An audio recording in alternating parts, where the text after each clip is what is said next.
ಕಳೆದ ಕೆಲವು ವರ್ಷಗಳು DJ ಹಳ್ಳಿ ಕೇಳಿದಿರಾ?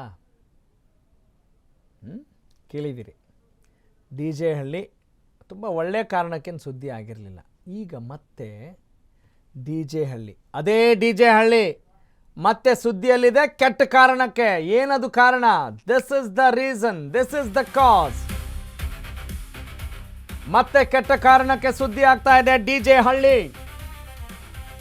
ಹೇಳೋರಿಲ್ಲ ಕೇಳೋರಿಲ್ಲ. DJ ಹಳ್ಳಿಯಲ್ಲಿ SIRಗೆ ತೆರಳಿದ್ದಂತಹ ಅಧಿಕಾರಿಗಳ ಮೇಲೆ ಹಲ್ಲೆ ನಡೆಸಲಾಗಿದೆ.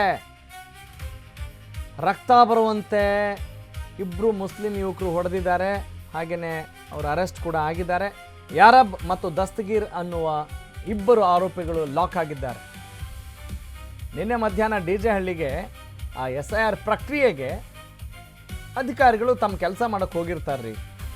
ರೋಷನ್ ನಗರದ ಕೌಸರ್ ಮಸೀದಿ ಬಳಿ SIR ಪ್ರಕ್ರಿಯೆ ನಡೆಯೋ ಸಂದರ್ಭದಲ್ಲಿ ಅಧಿಕಾರಿಗಳ ಜೊತೆ ದಸ್ತಗೀರ್ ಎಂಬಾತನಿಂದ ದಾದಾಗಿರ್ ನಡೆದಿದೆ, ಗಲಾಟೆ ನಡೆದಿದೆ. SIR ಫಾರ್ಮ್ ನನಗೆ ನೀಡಿ ಅಂತ ಗಲಾಟೆ ಮಾಡಿದಂತೆ ದಸ್ತಗೀರ್. ಆದರೆ ಜಯನಗರಗೆ ಶಿಫ್ಟ್ ಆಗಿದ್ದಂಥ ಆರೋಪಿ ದಸ್ತಗೀರ್, ಅಂದರೆ ಆತ ಜಯನಗರಕ್ಕೆ ಶಿಫ್ಟ್ ಆಗಿರ್ತಾನೆ, ಹೀಗಾಗಿ ಫಾರ್ಮ್ ಕೊಡಲ್ಲ ಅಂತ ಅಲ್ಲಿ ಏನು ನಿಯಮ ಇದೆಯೋ ಅದನ್ನು ಪಾಲನೆ ಮಾಡ್ತಾರೆ. ಯಾರೋ ನಮ್ಮ ಗ್ರೇಟರ್ ಬೆಂಗಳೂರು ಅಥಾರಿಟಿ ಅಧಿಕಾರಿಗಳು. ಗಲಾಟೆ ವಿಕೋಪಕ್ಕೆ ಹೋಗುತ್ತೆ. ರಕ್ತ ಬರುವಂಥ ಕೈ ಮಿಲಾಯಿಸೋದಷ್ಟೇ ಅಲ್ಲ, ರಕ್ತ ಬರುತ್ತೆ ನೋಡ್ರಿ. ಅಧಿಕಾರಿ ಫಕ್ಕೀರಪ್ಪನ ಮೇಲೆ ದುಷ್ಕರ್ಮಿಗಳು, ಅಕ್ರಿಮಿಗಳು ಹಲ್ಲೆ ಮಾಡಿದ್ದಾರೆ. GBA ಅಧಿಕಾರಿಯ ಮುಖ ಕಣ್ಣಿಗೆ ಗಾಯವಾಗುವಂತೆ ಹಲ್ಲೆ ಮಾಡಲಾಗಿದೆ. ಈ ವೇಳೆ ಆರೋಪಿಗೆ ಸಾಥ್ ಕೊಟ್ಟಿದ್ದಾನಂತೆ ಯಾರಬ್ ಅನ್ನೋನು. ಯಾರಪ್ಪ ಅಂದರೆ ಅವನು ಯಾರಬ್, ಅವನು ಕೂಡ ಅರೆಸ್ಟ್ ಆಗಿದ್ದಾನೆ. ಸ್ಲಮ್ ಡೆವಲಪ್ಮೆಂಟ್ ಬೋರ್ಡ್ ಮೇಲ್ವಿಚಾರಕ ಯಾರು? ಫಕೀರಪ್ಪ ಅನ್ನೋ ಅಧಿಕಾರಿ. ನೋಡ್ರಿ ಹೆಂಗೆ ಕೆಲಸ ಮಾಡ್ಬೇಕು ಹೇಳಿ ನಮ್ಮ ಅಧಿಕಾರಿಗಳು. ಅವತ್ತು ಶಿವಾಜಿನಗರದಲ್ಲಿ ಹೆಂಗೆ ನಡೀತು ಗಲಾಟೆ ಅಂತ ನಿಮ್ಗೆ ಗೊತ್ತಿದೆ ಅಲ್ವಾ? ತೆರವು ಕಾರ್ಯಾಚರಣೆ ಸಂಬಂಧಪಟ್ಟಂಗೆ there is a way to address anything and everything. ಯಾಕ್ರಿ ತಕ್ಷಣಕ್ಕೆ ನಿಮ್ಮ ರೋಷಾವೇಶ? ಈಗೇನು ಮಾಡ್ತೀರಾ ಹೇಳಿ? ಗೌರ್ಮೆಂಟ್ಗೂ ಬೈತೀವಿ, MLAಗೂ ಬೈತೀವಿ, MP ಗೂ ಬೈತೀವಿ, ಮಿನಿಸ್ಟ್ರಿಗೂ ಬೈತೀವಿ. ಬೈಬೇಕಾಗತ್ತೆ ನೋಡಿ. ಇಂಥ ವ್ಯವಸ್ಥೆ ಇದೆ. ನಾವೇನು ಮಾಡಿದ್ರು ನಡೆಯುತ್ತೆ ಅನ್ನೋ ಹುಮ್ಮಸ್ಸು, ದಿಮಾಕು, ಕೊಬ್ಬು ಇಷ್ಟೆಲ್ಲ ಮಾಡುತ್ತೆ ನೋಡಿ. ಅವ್ರು ನೋಡೋಕೆ ಹೆಂಗಿದ್ದಾರೆ, ನೋಡೋಕೆ ಹೆಂಗಿದ್ದಾರೆ ಅಂತ ಹೇಳಿದರೆ ಇನ್ನೂ ಪಾಪ ಈಗೀಗೇನೋ ಸ್ಟಡೀಸ್ ಮುಗಿಸಿರೋ ಏಜು, ಸಣ್ಣ ಏಜ್, ಟೀನೇಜ್ ಇದ್ದಂಗೆ ಇದ್ದಾರೆ. ಅವ್ರು ಮಾಡ್ತಾ ಇರೋದು ಡ್ಯಾಶ್ ಗಾಂಚಲಿ ಎಲ್ಲ ಮಾಡಿಕೊಂಡು ಈ ಥರ ಎಲ್ಲ ಮಾಡಿದರೆ ಏನು ರೀ? ಒಬ್ಬರು ಅಧಿಕಾರಿಗಳು ಅನ್ನೋಂಗಿಲ್ವ? ಕಲ್ಲು ತಗೊಂಡು ಹೊಡೆಯೋದಾ? ಇದು ಏನು ಬಳಸ್ಬೇಕು ಶಬ್ದ ಹೇಳಿ? ಆಯಿತು, ನಾವು ಬಳಸೋ ಶಬ್ದ ತುಂಬ ಏನಪ್ಪ ಅಸಂವಿಧಾನಿಕವಾಗಿದ್ದರೆ ನೋಡೋಣ ಆಮೇಲೆ. ಏನು ಅಷ್ಟು ಗೊತ್ತಾಗೋದು ಬೇಡವಾ? ಎಷ್ಟು ದಿವಸ ಅಂತ?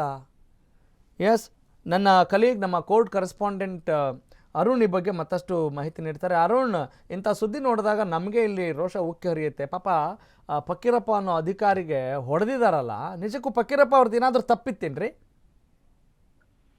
ಸರಿಯ ಏನಂದ್ರೆ ಕಳೆದ ವಾರ ಶಿವಾಜಿನಗರದಲ್ಲಿ ಒಂದು GBA ವತಿಯಿಂದ ತೆರವು ಕಾರ್ಯಾಚರಣೆ ವೇಳೆ ಒಂದು ಅಧಿಕಾರಿಗಳ ಮೇಲೆ ಹಲ್ಲೆಯನ್ನ ಮಾಡಿದ್ರು. ಇದೀಗ SIR ಕಾರ್ಯಕ್ಕೆ ತೆರಳುತ್ತಿದ್ದಂತಹ ಒಂದು ಅಧಿಕಾರಿಗಳ ಮೇಲೆ ಸಹ ಹಲ್ಲೆ ಮಾಡಕ್ಕೆ ಮುಂದಾಗಿರುವಂತದ್ದು. DJ ಹಳ್ಳಿ ಪೊಲೀಸ್ ಠಾಣಾ ವ್ಯಾಪ್ತಿಯ ರೋಷ್ ನಗರದ ಒಂದು ಮಸೀದಿ ಬಳಿ ಏನು ಒಂದು GBA ಅಧಿಕಾರಿಗಳು ಅದರ ಜೊತೆಗೆ SIR ಫಾರ್ಮ್ ಅನ್ನ ಡಿಸ್ಟ್ರಿಬ್ಯೂಷನ್ ಅನ್ನ ಮಾಡ್ತಾ ಇದ್ರು. ಈ ಸಂದರ್ಭದಲ್ಲಿ ರೋಷ್ ನಗರದಲ್ಲಿ ಇದ್ದಂತಹ ದಸ್ತಗೀರ್ ಎಂಬ ಯುವಕ ಅಧಿಕಾರಿಗಳ ಬಳಿ ಗಲಾಟೆಯನ್ನ ಮಾಡ್ಕೊಂಡಿರುವಂತ, ಅಂದ್ರೆ ನನ್ಗೆ SIR ಫಾರ್ಮ್ ಕೊಡ್ತಾ ಇಲ್ಲ, ನಮ್ಮ ಮನೆ ಇಲ್ಲೇ ಇರುವಂತದ್ದು, ನೀವ್ ಯಾಕೆ ನಂಗೆ ಕೊಡ್ತಾ ಇಲ್ಲ ಅಂತ ಹೇಳ್ಬಿಟ್ಟು ಕೇಳಿದ್ದಾರೆ. ಆದ್ರೆ ಯಾರು ಯುವಕ ಯಾರಿದ್ದಾರೆ, ಸೊ ಆತನ ಒಂದು ವಿಳಾಸ ಏನು ಜಯನಗರ್ಗೆ ಶಿಫ್ಟ್ ಆಗಿತ್ತು. ಹಾಗಾಗಿ ಇಲ್ಲಿ ಕೊಡಕ್ಕೆ ಬರೋದಿಲ್ಲ, ಹಾಗಾಗಿ ನಮ್ಮ ಹತ್ರ ಫಾರ್ಮ್ಗಳು ಸಹ ಇಲ್ಲ ಅಂತ ಹೇಳ್ಬಿಟ್ಟು SIR ಅಧಿಕಾರಿಗಳು ಹೇಳಿರುವಂತದ್ದು. ಆದ್ರೆ ಆತ ಅವ್ರ ಜೊತೆ ಕಿರಿಕನ್ನ ತೆಗೆದುಕೊಂಡು ಮತ್ತೆ ಅವ್ರಿಬ್ಬರ ಮೇಲೆ ಹಲ್ಲೆ ಮಾಡಕ್ಕೆ ಮುಂದಾಗಿರುವಂತದ್ದು. ಆ ದಸ್ತಗೀರ್ ಜೊತೆಗೆ ಮತ್ತೊಬ್ಬ ಯುವಕನು ಸಹ ಏನೋ ಹಲ್ಲೆ ಮಾಡಕ್ಕೆ ಮುಂದಾಗಿರುವಂತದ್ದು. ಸೊ ಈ ನೆಲೆಯಲ್ಲಿ DJ ಹಳ್ಳಿ ಪೊಲೀಸ್ ಠಾಣೆಯಲ್ಲಿ ಪ್ರಕರಣ ಸಹ ಒಂದು ಯಾರು ಫಕೀರಪ್ಪನವರು ಯಾರು ಹಲ್ಲೆಗೊಳಗಾಗಿದ್ದಾರೆ. ಸೊ ಅವರು ಈಗ ಅರೆಸ್ಟ್ ಆಗಿದ್ದಾರೆ, ಕರೆಕ್ಟು. ಆದ್ರೆ ಆ ಸಿಚುವೇಶನ್ ಜ್ಞಾಪಿಸ್ಕೊಂಡ್ರೆ ಅಲ್ಲ, ಅವರ ರಕ್ಷಣೆಗೆ ಯಾರು ಆ ಟೈಮಲ್ಲಿ ಬಂದಿಲ್ವಾ? ಇವ್ರನ್ನ ತಡೆಯೋರು ಹಿಡಿಯೋರು ಯಾರು ಇಲ್ವಾ ಆ ಟೈಮಲ್ಲಿ?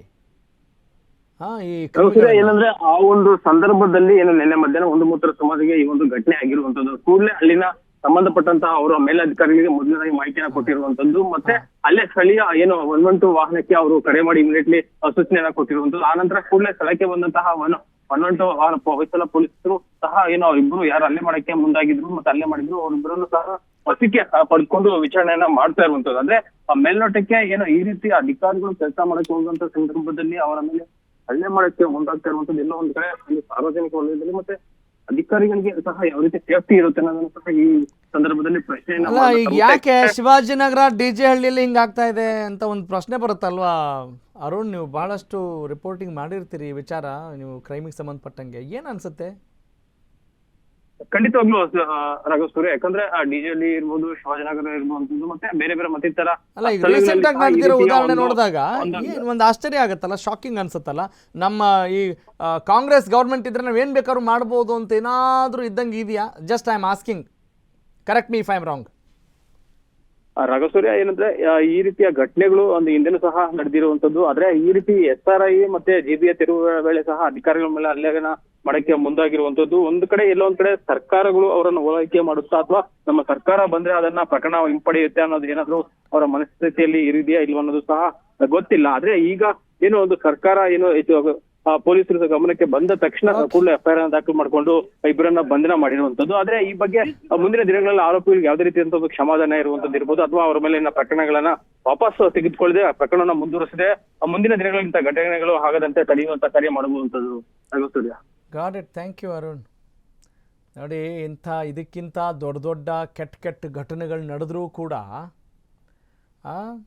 ಅವು ಏನೂ ಆಗೇ ಇಲ್ಲ ಅನ್ನುವ ಥರದಲ್ಲಿ ನಮ್ಮ ಶಾಸಕರು, ಸಚಿವರು, ಸರ್ಕಾರದವರು ನಡ್ಕೊಂಡಿದ್ದನ್ನು ನೀವೆಲ್ಲ ನೋಡಿದ್ದೀವಿ. ಹಾಗಾಗಿ ಇಂಥದ್ದನ್ನೆಲ್ಲ ಖಂಡಿಸಬೇಕು. ಅದು ಯಾವುದೇ ಸಮುದಾಯ ಇರಲಿ ರೀ, ಯಾರೇ ಇರಲಿ, ಮನುಷ್ಯರ ಥರ ಕಾಣಬೇಕು. ಅಂಥ ಪರಿಸ್ಥಿತಿ ನಿರ್ಮಾಣ ಆಗೋ ನಿಟ್ಟಿನಲ್ಲಿ ನೀವೆಲ್ಲ ಶ್ರಮಿಸಬೇಕು.